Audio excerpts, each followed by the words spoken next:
Hello there, a very good evening and welcome to another edition of Primetime News on TV1. I'm Charlotte Benedict for the Newsfirst team. And I'm Naveksha Gunasekara. Here are your headlines for tonight.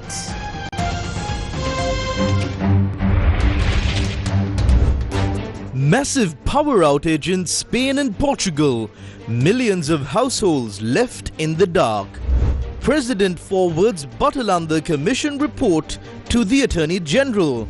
Cabinet spokesperson responds to Ranil's claim at media briefing after providing a statement to the Bribery Commission. රහසිගත තොරතුරක් නෙවෙයි. රනිල් වික්‍රමසිංහව ප්‍රසිද්ධියට පත් කරපු තොරතුරක්. ඒක තමයි ජනාධිපතිවරයා ඊට පහුවෙනිදා උපුටා දක්වන්නේ. 50 million spent on events to distribute Urumia land deeds during the tenure of the previous government. Former Deputy Chairman of SLT produced in court over house allegedly owned by the Rajapaksas in Kataragama. President to travel to Vietnam on May 3rd. Several bilateral agreements to be inked. Several provinces to receive rain exceeding 100 millimeters.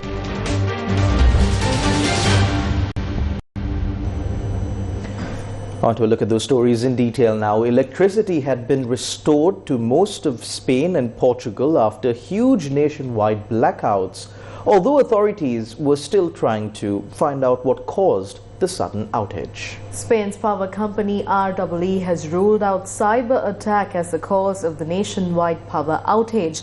This matches what Portuguese Prime Minister said yesterday, that there is no sign a cyber attack was behind the power cut.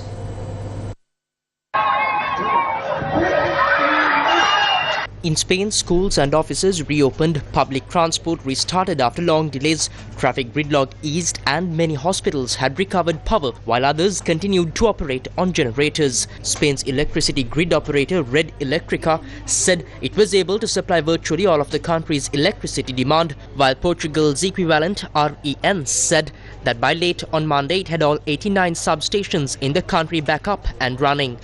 The authorities are now being pressed for an explanation of what caused one of the biggest power outages ever seen in Europe. Spanish Prime Minister Pedro Sanchez said on Monday night the country had suffered a precipitous loss of 15 gigawatt of electricity generation in 5 seconds at around midday, equivalent to 60% of national demand. Red Electrica's chief of operations told reporters on Monday evening that the grid instability caused the Spanish and French electricity interconnection through the Pyrenees Mountains to split, resulting in a general collapse of the Spanish system. Some areas in France suffered brief outages on Monday. I'm in Madrid, the capital of Spain, and yesterday, Monday at 12:52 p.m., both Spain and Portugal experienced a massive blackout.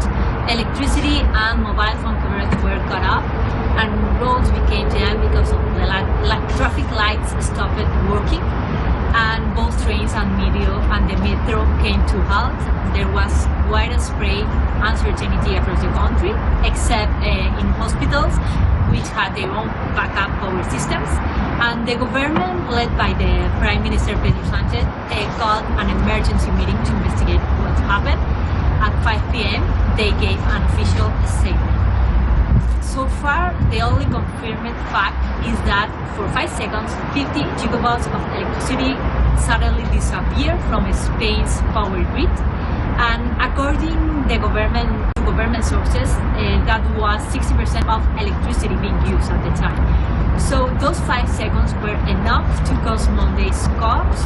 The system completely collapsed, and although power has been restored today, Tuesday, the cause remains still unknown. The Batalanda Commission report has been forwarded to the Attorney General based on the advice of the President. The government has decided to pursue further legal action based on the report, and the President's Media Division today confirmed that the Batalanda Commission report has been forwarded to the Attorney General. The report of the Batalanda Commission that investigated gruesome events that occurred in 1988 and 1989 came back into the limelight after a statement made by former President Ranil Wickremesinghe on the program Head to Head that aired on Al Jazeera on the 6th of March. The government of Chandrika Bandaranayake Kumaratunga that came into power in 1994 established the Batalanda Commission on the 21st September 1995. The commission was vested with the responsibility of investigating the torture and murder of youth at the Batalanda housing complex under the State Fertilizer Corporation and to recommend steps to be taken against those responsible for the atrocities. Court of Appeal Justice at the time D. Jayavikrama and High Court Judge N.E. Dissanayake were members of the commission. The Batalanda Commission gathered evidence for approximately 3 years and prepared a report with several recommendations. Some of the main recommendations made by the commission include the suspension of civic rights of public representatives and police officers who were responsible for the atrocities owing to their role in acts amounting to serious violations of fundamental rights. The observations of the commission note that the individual who represented the executive had repeatedly violated the law without any fear of facing legal consequences. Although the report was handed over to the then president, none of the recommendations of the commission were implemented. The commission report was tabled in Parliament recently, 25 years after it was prepared. The President's Media Division announced that the report of the Commission of Inquiry into the establishment and maintenance of places of unlawful detention and torture chambers at the Batalanda housing scheme was forwarded to the Attorney General on the advice of the President.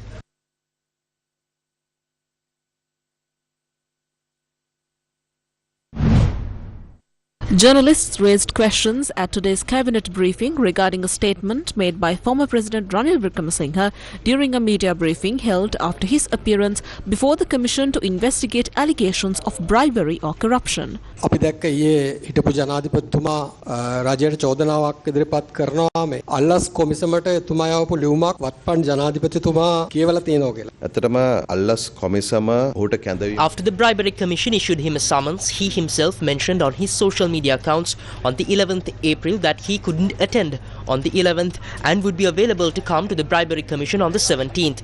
So that's the reality of the situation. After the 11th, on the night of the 11th itself, he stated that he couldn't come on the 11th and had been informed to appear at the Bribery Commission again on the 17th. Therefore, I believe there is public information. The President likely obtained it from there. Perhaps former President Ranil Wickremesinghe has forgotten what he himself said. That's possible. So it was something along those lines. Not that the Bribery Commission informed the President. Everyone knew by the night of the 11th that there was a summons for the 17th. It's not confidential information. It's information that Ranil Wickremesinghe himself publicized. That's what the President quoted the following day. In fact, the President publicly announced information that former President Ranil Wickremesinghe had shared across all social media platforms about a day later. It's nothing unusual. You too could have mentioned it if you had asked during your media briefing the next day.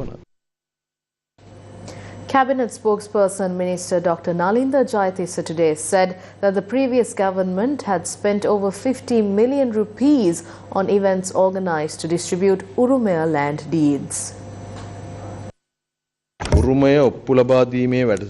The programs distribute Urumaya land deeds was carried out by the Irrigation Ministry at the Mahawali Authority's Walaway Zone and the Tambuttegama Mahawali Stadium.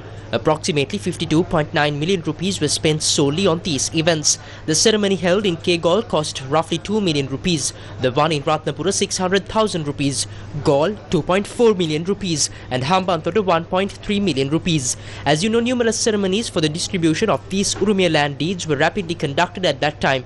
The total expenditure for these 26 events amounted to 52.935 million rupees. According to the expenditure records related to the Urumaya land deeds distribution, this process commenced in February 2024. 26 deed events were held to distribute the deeds, for which a total of 65,772,483.46 had been allocated. A sum of 52,935,893.52 from the allocated amount has been spent on the events to date. L.A. Vimalaratne, the former Deputy Chairman of the Sri Lanka Transport Board, was arrested this morning by the Criminal Investigations Department. He was arrested in connection with an investigation into a house allegedly belonging to the Rajapaksa family located in Kataragama. He was later released on bail.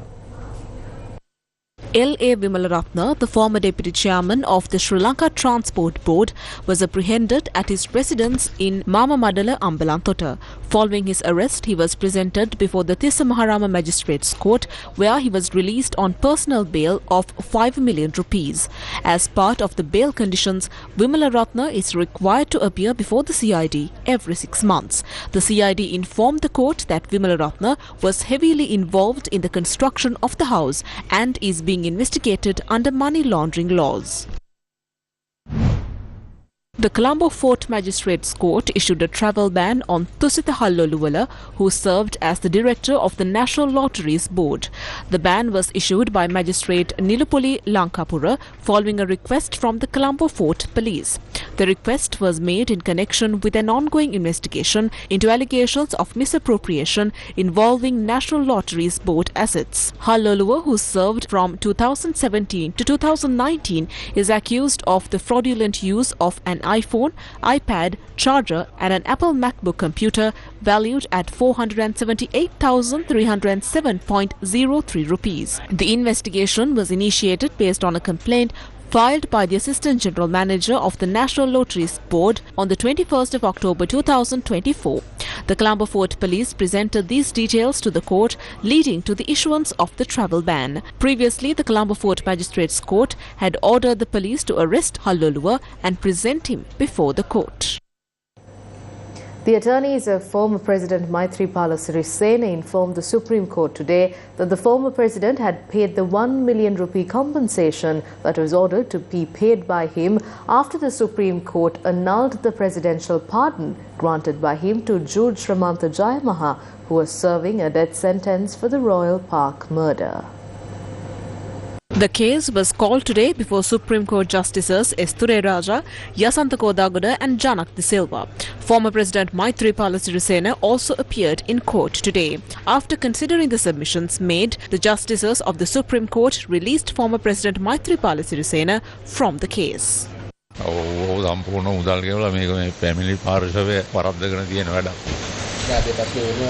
ඉවරයි සම්පූර්ණ ඉවරයි. ඒක පැමිණිලි පාර්ශවය තමයි නැවත motion එකක් දාලා තියෙන්නේ. මේ නමුත් මගේ පිටපඳව කිසිදු මේ ප්‍රමාද දෝෂයක් සිද්ධ වෙලා නැහැ.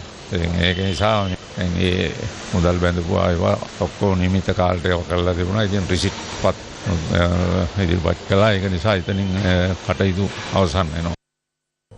President Anura Kumara Dissanayake is scheduled to undertake a state visit to Vietnam from the 3rd to the 6th of May. Cabinet spokesperson Minister Dr. Nalinda Jayatissa said that the President's visit is timed to coincide with the International Vesak Day celebrations. මේ මාසේ 3 වෙනිදා ඉඳලා 6 වෙනිදා දක්වා ගරු ජනාධිපතිතුමා වියට්නාමයේ රාජ්‍ය සංචාරක නිරත වෙනවා විශේෂයෙන් ජාත්‍යන්තර වෙසක් දිනයත් පදනම් කරගෙන. During the visit, several agreements are set to be signed, which received Cabinet approval yesterday. These include renewal of the Memorandum of Understanding on the cooperation to machinery production between the Ministry of Industries and Entrepreneurship Development in Sri Lanka and the Ministry of Industries and Trade in Vietnam, signing the Memorandum of Understanding between Vietnam Trade Promotion Agency and Sri Lanka Export Development Board. මෙම සහභාගීතාවයෙන් මගින් විශේෂයෙන් සැකසූ ආහාර. This cooperation will provide considerable market opportunities for processed foods, fisheries, garments and value-added agriculture. The draft MOU has received the approval of the Ministry of Foreign Affairs, Foreign Employment and Tourism. Accordingly, the MOU between the Vietnam Trade Promotion Agency and the Sri Lanka Export Development Board will be signed as proposed by the Minister of Industry and Enterprise. The visit will also see the signing of a Memorandum of Understanding between the Bandaranaike International Diplomatic Training Institute of Sri Lanka and the Diplomatic Academy of Vietnam. Newsfirst with the people. The International Monetary Fund has emphasized the urgent need for the Sri Lankan government to implement critical reforms related to electricity cost recovery pricing and the automatic electricity price adjustment mechanism. This was announced during a virtual press conference held earlier this evening. Zulfikar from Newsfirst here. The conditions of the fourth review include implementing 5 actions related to electricity cost recovery pricing and ensuring that the automatic electricity price adjustment mechanism functions properly. In your meetings with the government, do you see this realizing anytime soon? Because according to the statement that was released earlier, it says that this condition is yet to be met. Issue of electricity is one where both the government and us see eye to eye, and there's strong commitment in seeing these reforms take place. Because, as you know very well, electricity and dependability of electricity and the high prices of electricity have been an issue for a very long time in Sri Lanka. So, government is committed to taking the reforms and owning those reforms and making significant progress. So yes, during the review mission discussions that we had in Colombo earlier in April, earlier this month, and here in Washington last week, we discussed many issues. Our assessment is, as early as back in February, when we went to the board for our third review, our assessment at the time, and still is the same, is that the continuous structural benchmark on electricity cost recovery pricing is still not met.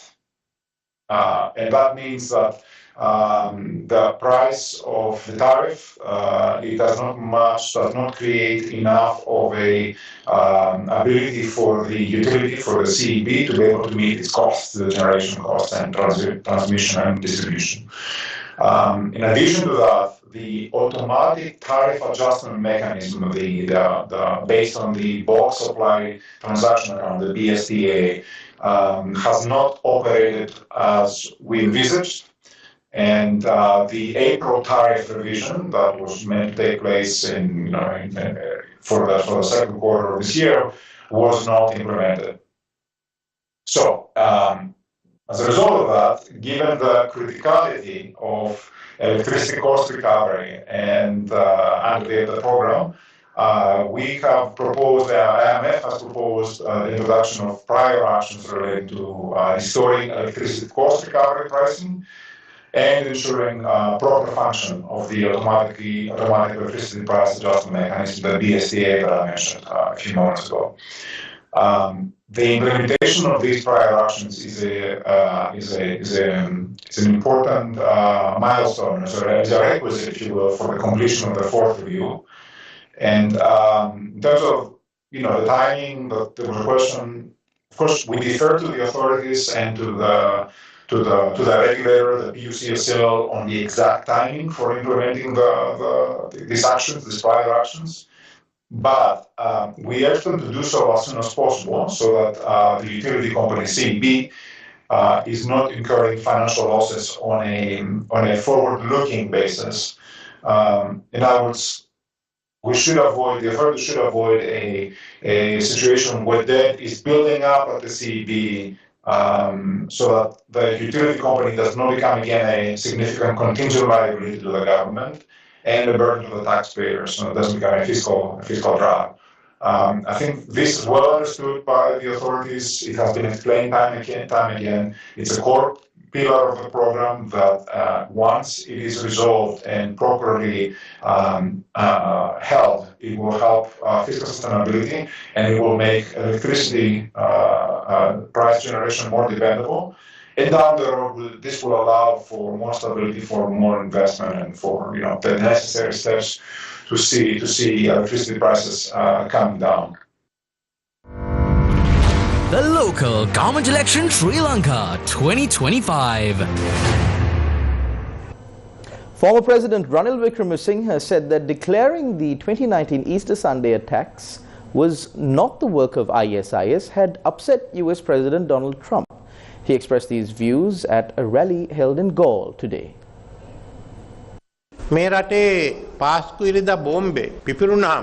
Following the Easter Sunday attacks in Sri Lanka, President Trump initially sent me a message. He offered to send people from America, including the FBI, and 2 American personnel were sent.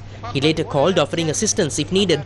After our inquiries and investigations, which involved input from England, Australia, China and various other countries, I was informed that this was an inside job. Specifically, it was said that this group, including Zaharan and others, belonged to ISIS, but that no one else was involved. it was the doing of this particular group. Subsequently, a message was sent. Later, Gotabaya Rajapaksa also mentioned that they were pursuing legal action against an American individual with whom we had connections. That lawsuit is currently ongoing. We appointed the Janaka Silva Commission, and its report, along with other committee reports, have all concluded the same thing from various sources. Now, what is being said? This government alleges that other Muslim individuals were behind it and that they cannot accept the initial findings based on one person's claims. It's being said that an ordinary Muslim individual orchestrated this for Gotabaya Rajapaksa's victory, necessitating a new investigation. Let's disregard our involvement for a moment. What would President Trump think? That my initial assessment, which you initially agreed with, is now being deemed incorrect, and that the scope of the investigations should be expanded significantly. Do we need to pursue this for the sake of one individual? What message does this send when the entire world acknowledges that we are not an extremist group? Several former ministers attended the rally, which was presided over by former President Ranil Wickremesinghe. Opposition leader Sajit Premadasa spoke at a rally held in Mavanala today. The moment they get onto a stage, they start lying. The moment they take a microphone into their hands, they start lying. They are lying and fooling the people. President Anura Dissanayake is trying to win this third election also with lies. We clearly state that the people of this country will give a good response to this deceitful politics in the country. A large majority of the local government body, including Mavanala and the Kegal district, will be won by the Samagi Jana Balawegaya.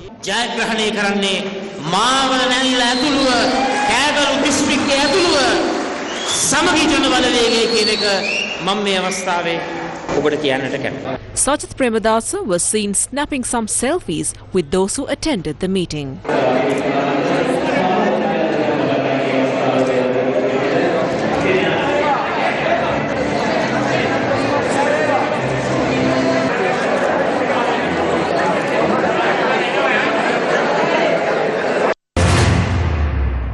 Speaking at a rally in Vallampity last night, Prime Minister Dr. Harin Yamrasuri said that winning the upcoming local government elections is crucial, as this will help them make their plan work, which is to give everyone a rich country and good lives.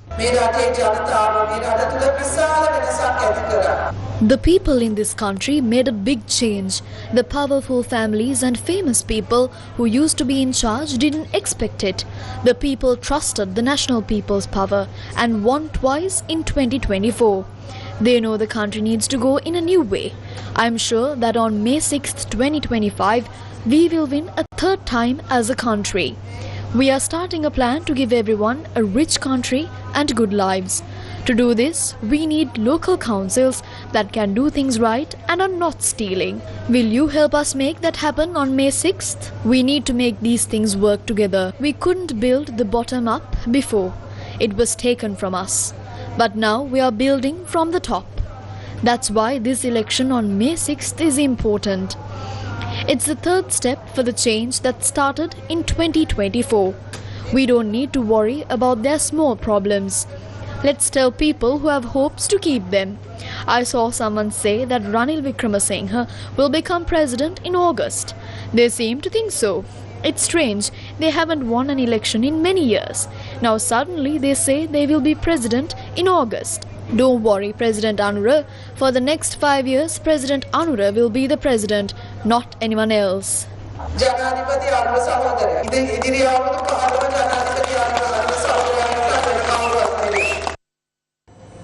Ahead of the local council elections, the political stage is buzzing with speculation. Here are some of the views expressed about a possible change in the presidency. Before the ballot.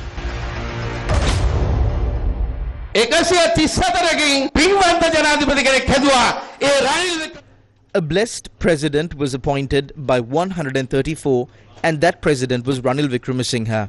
When our friends attack us, we will have to use our enemies. Even now it would be all right to keep your guard up. I would like to remind you that it was the leader of the UNP who did not have a single seat who saved this country when it collapsed.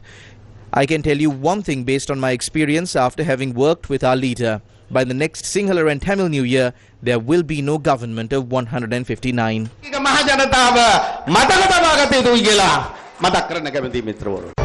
Before the ballot.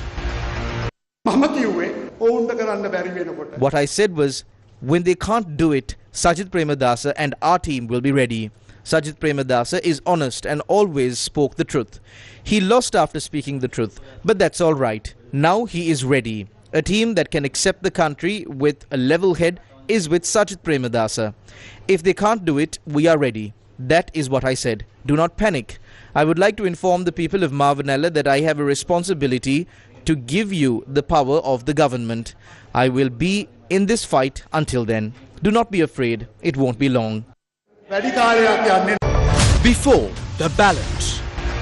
එක්කෙනෙක් කියනවා අගෝස්තු මාසේ යා ජනාධිපති. තව එක්කෙනෙක් දෙසැම්බර් මාසේ. මොකක්ද නැහැ ක්‍රමේ. ඒ කියන්නේ අර දුරුතු නවම්. One person is saying that he will be president by August. Another person is saying that he will be president by December. We wonder what the procedure is. By next year, if we are printing a calendar, we have to print their faces in front of the months of January, February and March. These are all dreams. Remember well that these things will not happen. They can stay on the sidelines. සිහින වැඩ. එන හොඳට මතක තියාගන්න එක මාසෙකවත් නෑ මේකට. දැන් ඉතින් ඔයාලා පැත්තකටම වෙලා ඉන්නේ. Before the ballot. These people cannot rescue this country. The best team and the most talented team today is with the Samagi Janabalawegya. I would like to inform the general public that to defeat the Mali Mava, who are unsuccessful, there is no point in voting for small groups. There are many groups that are contesting. If you want to send the Mali Mava home, we request voters to vote for the Samagi Janabalawegya. Before the ballot. What I am saying is that it could not only be Sajit Premadasa but also Ranil Wickremesinghe. He is not in parliament now. If there is a crisis, it will start from within parliament. For the moment, it appears that this government has a 2/3 majority. But we have seen, especially in 2022, that 24 hours in this country is a very long time. Anything can happen.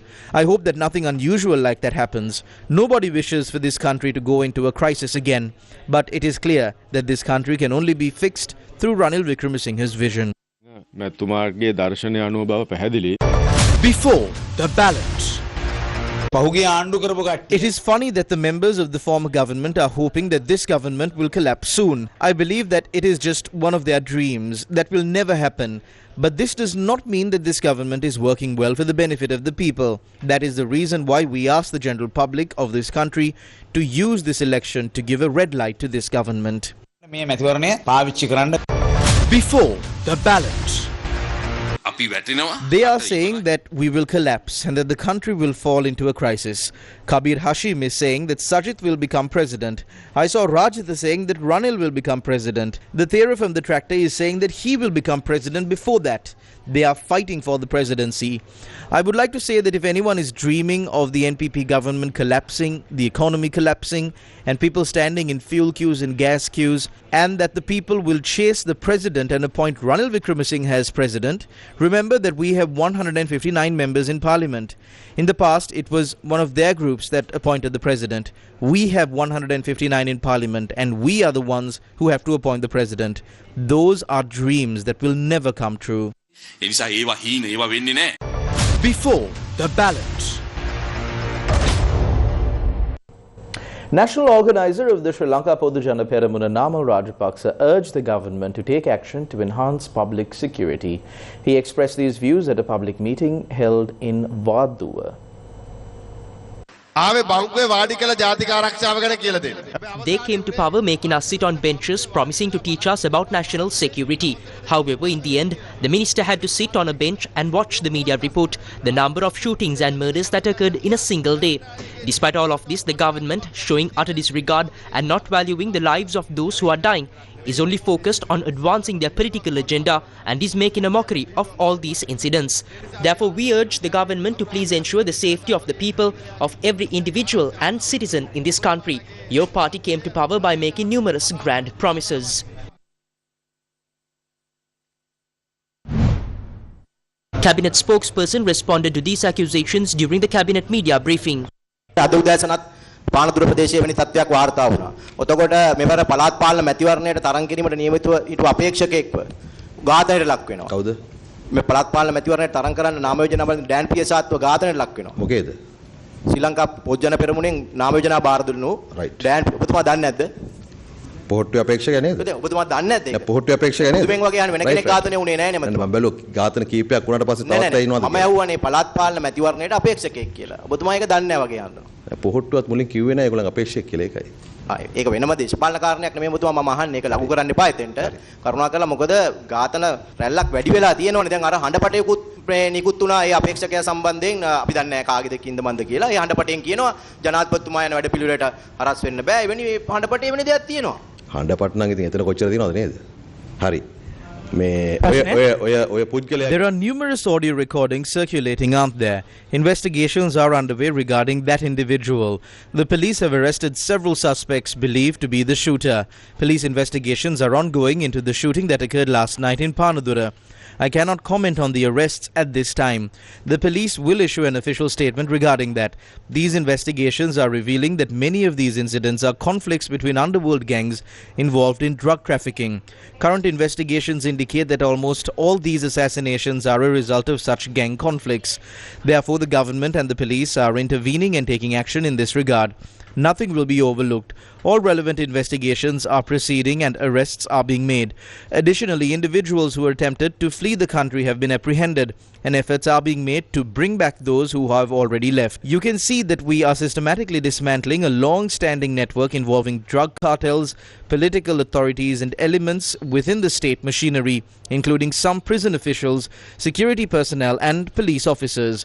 We are arresting, interrogating and identifying the network. We are utilizing diplomatic relations to attempt to bring back certain individuals from abroad.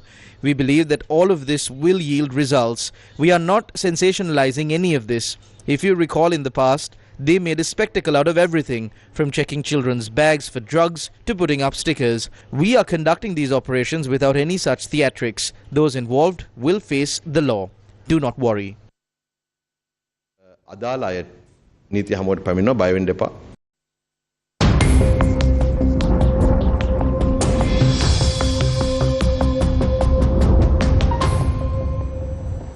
The Met Department forecasts that heavy showers above 100 millimeters are likely at some places in the central, Urum, eastern and north central provinces.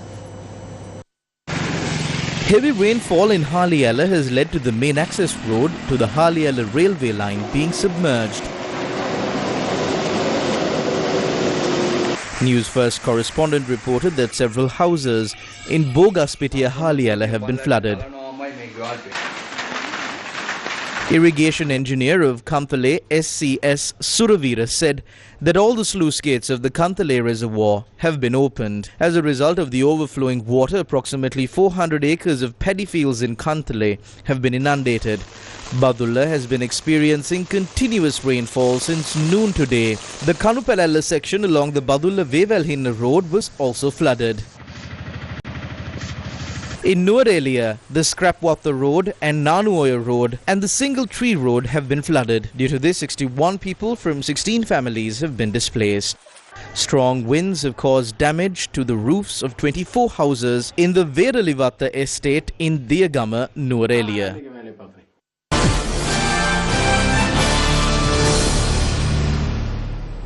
The Jammu and Kashmir government has shut dozens of resorts and more than half of the tourist destinations in the Union territory.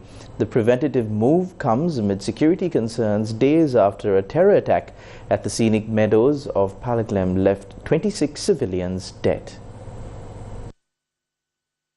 At least 48 resorts have been shut in the Union territory under the Jammu and Kashmir government, known for its serene valleys and picturesque mountains. The decision comes amid uncertainty over Kashmir tourism, a major source of income for locals. Scared after the massacre, tourists have been fleeing the Union territory, while many travellers have cancelled their upcoming tours. India has identified 2 of the 3 attackers as terrorists from Pakistan, waging a violent revolt in Muslim-majority Kashmir. Pakistan has denied any role and called for a neutral probe. Meanwhile, New Delhi's army said Indian and Pakistani soldiers exchanged gunfire in disputed Kashmir for a 5th straight night. The Indian army said its soldiers and Pakistani forces fired at each other overnight along the line of of control the de facto border in contested Kashmir, a heavily fortified zone of high-altitude Himalayan outposts. Relations between the nuclear-armed neighbours have plummeted after India accused Pakistan of backing the deadliest attack in years on civilians in Indian-administered Kashmir on the 22nd April, in which 26 men were killed. On Monday, Pakistan's defence minister said a military incursion by neighbouring India was imminent in the aftermath of a deadly militant attack on tourists in Kashmir last week, as tensions rise between the two nuclear-armed nations. Asif said India's rhetoric was ramping up and that Pakistan's military had briefed the government on the possibility of an Indian attack. He did not go into further details on his reasons for thinking an incursion was imminent. Speaking at launch of Victims of Terrorism Associations Network, Deputy Permanent Representative of India in UN, Yojna Patel said that the Pakistan's Defence Minister Khwaja Asif's confession on supporting, training and funding terrorist organisations surprises no one and exposes the neighbouring nation as a rogue state fueling global terrorism and destabilising the region. The whole world has heard Pakistan's Defence Minister Khwaja Asif admitting and confessing Pakistan's history of supporting, training and funding terrorist organizations in a recent television interview. This open confession surprises no one and exposes Pakistan as a rogue state fueling global terrorism and destabilizing the region. The world can no longer turn a blind eye. As the UN Security Council in its statement has said, perpetrators, organizers, financiers and sponsors of reprehensible acts of terrorism must be held accountable and brought to justice. Acts of terrorism are criminal and unjustifiable, regardless of their motivation, wherever, whenever, and by whomever committed. We reiterate that terrorism in all its forms must be condemned unequivocally.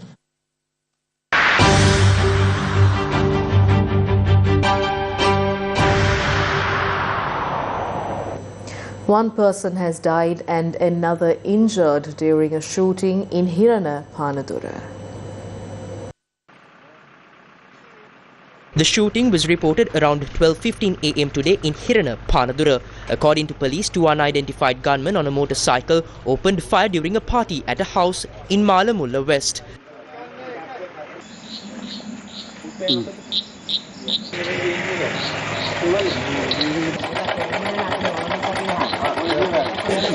Police reported that two people were injured by the gunfire and admitted to Panadura Hospital. One of them later succumbed to his injuries. The deceased has been identified as a 35-year-old resident of Malamulla West. Initial investigations suggest that a T-56 firearm was used in the shooting. Hospital sources said that the 20-year-old injured in the shooting is receiving treatment at the Panadura base hospital.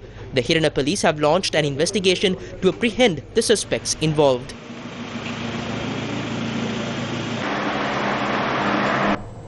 The 39th International CA Students' Conference 2025 took place today, bringing together aspiring chartered accountants, industry leaders and academics. The 39th International CA Students' Conference 2025 was held under the theme Leadership Beyond Numbers. Organised by the CA Students Society of CA Sri Lanka, the event focused on knowledge sharing, networking and professional growth. World Economic Forum has published a research report, I think last January or February, which identifies skills threatened, professions threatened. Accounting and bookkeeping is one of them. But when it comes to value enabler and value creator, I don't think those can be easily replaced by machines or technology. People do not lose jobs to AI, but they lose jobs to people who know AI. You must learn about AI before AI learns about it. The program also included expert panels and interactive Q&A sessions offering vital insights into the future of finance. Russian ambassador to Sri Lanka has expressed gratitude towards Sri Lanka for its neutral stance in the war that involves Russia. He was speaking at the event organized in honor of the 80th Victory Day anniversary in Colombo.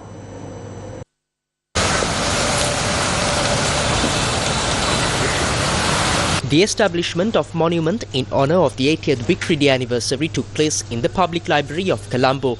The event was organized by the Russian House in Colombo and the Embassy of Russia in Sri Lanka. Ambassador Levan Zagarian thanked the Sri Lankan authorities for their neutral balance on the Ukrainian issue. The unveiling of the significant plaques. We have started a special military operation not only to protect the lives and interests of Russian population in the eastern part of the Ukraine, but also to provide our security, to guarantee our security against this aggressive policy of the Western countries. Nowadays, somehow we see some realistic policy of the current American administration, unlike some of the European countries. We are ready for peace talks, but our security concerns should be respected.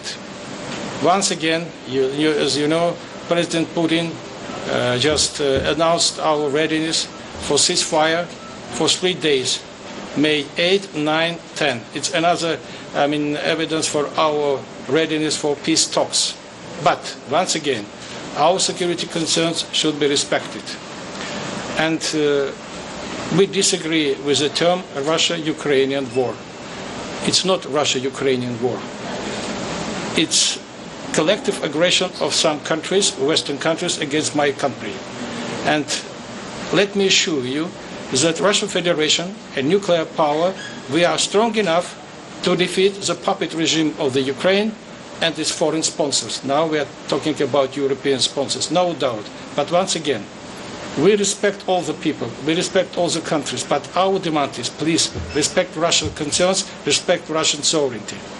Anyway, we are just strong enough, once again, and there is no doubt that we will win this war, and no doubt, once again, I would like to express my gratitude for Sri Lankan friends, for the government of Sri Lanka, for your neutral position. We highly appreciate it, and we are assured that we will fruitfully continue our cooperation with friendly Sri Lanka. Thank you very much. Representatives of the Russian embassy in Colombo were among those present for the event.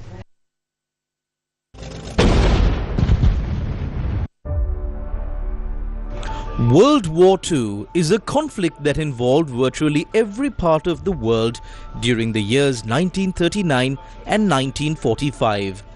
The principal belligerents were the Axis powers, Germany, Italy and Japan, and the Allies, France, Great Britain and the United States, the Soviet Union, and to the lesser extent, China. The war was in many respects a continuation after an unnecessary 20-year hiatus of the disputes left unsettled by World War I.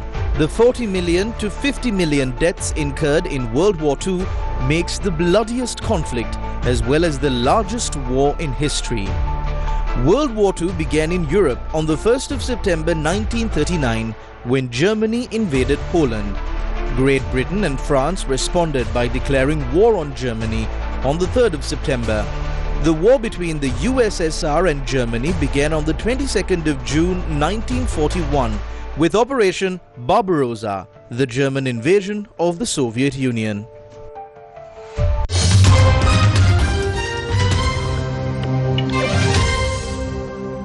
Canada's governing Liberal Party, led by Prime Minister Mark Carney, has won the national elections for the 4th term. As Canada's Liberals celebrated election victory in a stunning turn of fortune, the country would not know until later Tuesday whether the party of Prime Minister Mark Carney would have an outright majority or need help in Parliament. Populist Conservative leader Pierre Poilievre, in the lead until US President Donald Trump took aim at Canada with a trade war and annexation threats, was voted out of his Parliament seat in Monday's election, the Canadian Broadcasting Corporation projected. That capped a swift decline in fortunes for the firebrand Poilievre, who a few months ago appeared to be be a shoe in to become Canada's next Prime Minister and shepherd the Conservatives back into power for the first time in a decade. According to foreign media, the Liberals were projected to win more of Parliament's 343 seats than the Conservatives. It wasn't immediately clear if they would win an outright majority, at least 172 seats, or would need to rely on a smaller party to pass legislation. A massive container ship that reached Colombo Port will be today on Happy Headlines. We will be taking a look at this ship.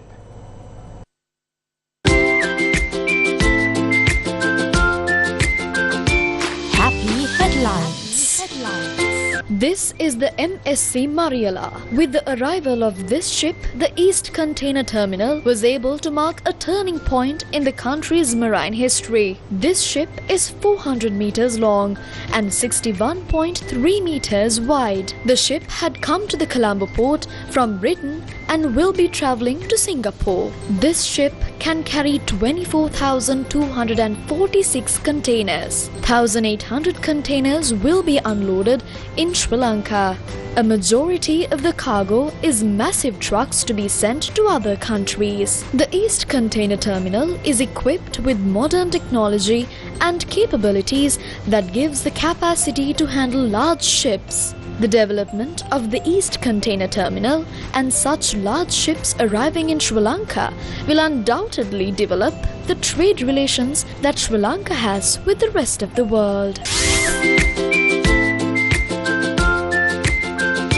Happy Headlines. And that's a wrap of Primetime News on TV1 for tonight. Thank you for watching. Good night.